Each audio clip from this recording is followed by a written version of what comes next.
ebephinda laa nto babeyenzile ngo-2024 lakhu akhumbula ukuthi before bengena nabo-Floyd laba bezi-appointa bezinikeza ama-position there was yayibizwa ini na esa structure sakhumbula ukuba kwakuyintontoni, but it was not National High Command. Ngikhohliwe, but kwakuyilesi sigceba esasingama-officials siyi-leadership. Sona lesi saxosha uJabulani Khumalo uma e-appoint abantu bakhe sekathi ungupresident naye ezi-announce ukuthi ungupresident, and then e-announce aboGyodo uGyodo into yi-SG, and then he was in trouble right at the beginning. Then he was in trouble about that. Masekune meeting manje kuthiwa kuJabulani Khumalo, show us the resolution. Where did we resolve as lesi sigceba esisona ukuthi i-president ngubani? All of those officials were announcing kwi-platform. Wahluleka. It was his own decision ezenza upresident. So bebeketula leso structure ke leso saxosha uJabu on the basis of that sekuqale le nyaka yokuthi kuliwe emkhondweni. I-NHC le bazi-appointa kuyo yena nobaba wakhe Nhlamulo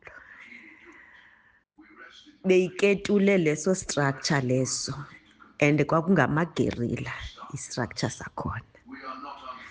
Baketula ngo-August lo benza lo announcement babeka upresident lapha. That was also by surprise because there was no meeting yama-officials lapho kwenziwa khona ke kudecidwa ukuthi kusekuzaba ne-NHC. Manje the very same NHC uyayiketula kwayena, uyayikhipha uzinikeza the superstructure on Saturday, doing the same thing abajwayele ukuyenza. Yakhumbula abantu base-Boyson's Hotel ukuthi bebenza in ba-announce izinto in the presence of ubaba kuthiwe hayi upresident uyi-approvile, he was there. Kube ukuthi he was there because there was an event, but they took advantage of that particular event ba-announce izinto zabo ezingenanto nokwenza nopresident. So bekaphinda into ayijwayele, kanti akazanga ukuthi amagerilla ambeke amfuna kula amfuna khona. Ungenile zwababa kutsho ngesiXhosa, ungenile zwababa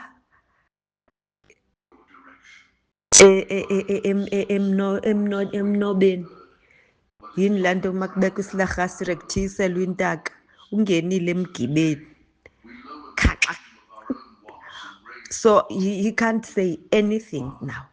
And I was wondering, mangibhekile lapha I saw it into yakhona ipress yakhona on YouTube, and I was like, what the heck? What is this institute structure? Yeah, it's reporting directly to the president and it's replacing everybody apparently. And he does it so well. Amanga kaNhlamulo ke mina ke ngiyawazi from experience. I experienced them, but I never anticipated ukuthi he could lie to this extent. bengicabanga ukuthi nje okay he lied about me sisesekwagogo egroupini ku-WhatsApp group leyo wasiphixanisa nama-comrade wakhuluma ukuthi mina ngithuke another comrade who is late anyway ke by now ngimthukile egroupini ngingakhange yazi nje kwangiqambela amanga ngingakhange ngiposte kwanto egroupini and worst of all wayengiphixanisa nale comrade le yakhona but ecaleni we are talking no-comrade ngapha egroupini kuxoxwa ityala lam lokuthi mina ngithuke the comrade and this is not the first time kwabe kunguye no-Carl Niehaus hey abantu yes bazokhuluma amanga ngawe bahlanganyele same time without even me answering or responding kule zinto abazitshoyo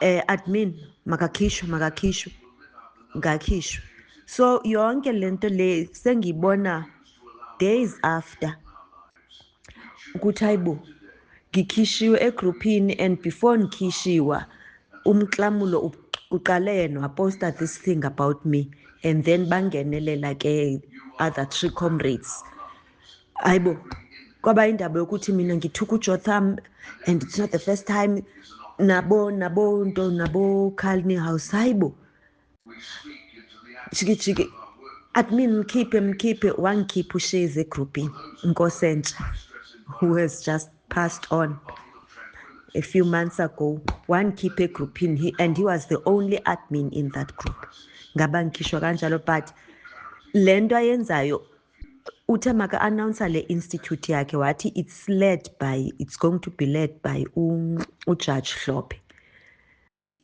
so that means in a way he was also pitching uJudge Hlophe as first president against the president uma sekusiza lesi structure but nalapho siza kanjani structure singadiscusswanga no president and the other officials the top 9 so he was pitching uJudge Hlophe against the president and against the rest of the top 9 leadership but ke bamtholile amanga kaNhlamulo bawatholile ke manje 99 he can't akakwazi ukuyiphendula le bamtholile nje red handed but it was long overdue because bebe bonke bona nabo Floyd nabo Mzobe bayumoshile umkhonto wesizwe bamoshile befike basithola siphakathi bengawazi nokuthi uqalwe kanjani lo mkhonto wesizwe as for uNhlamulo yena kade ngitsho because ngazi from experience ukuthi kumuntu kaCyril he was handling ama-business interest kaCyril kundaba ze-PPE and I know so because I was doing imports ze-PPE so laba bathengayo locally they were sourcing from me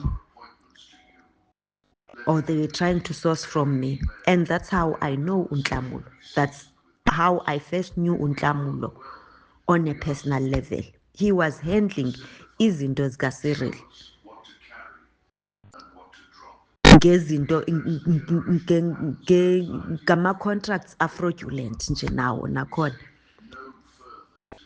kulamanga anawo hey it's even difficult nokubelieve ukuthi was he really representing uCyril okanye was he name dropping but ke it's over yo hayi